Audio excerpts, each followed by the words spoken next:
This is the Lone Crater YouTube. We hope this video helps. You start by washing your hands and clearing a clean, dust-free workspace. You need good light so you can see dust and edges. Once done, use the included wet wipe to clean the iPhone screen thoroughly, then dry with the microfiber cloth. You should peel any remaining oil with an alcohol wipe if provided. This improves adhesion. Next, use dust stickers to lift tiny particles. Align the protector loosely over the screen to check fit before peeling any backing. You remove the protector backing halfway and hold it by the edges so your fingers never touch the adhesive. Align the top edge and camera cutout first. Alignment here prevents bubbles and misplacement. Once aligned, lay the protector down slowly from top to bottom so air escapes naturally. Use a squeegee or a credit card wrapped in microfiber to press from the center outward.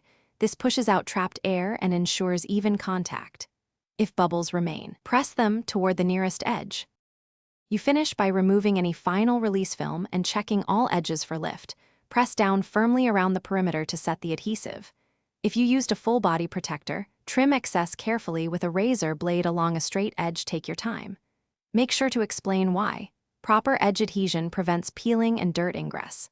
If a speck caused a bubble, use a dust sticker to lift the protector gently and remove the particle, then reseat. If badly misaligned, lift slowly. Thanks for watching. Consider subscribing if we helped you.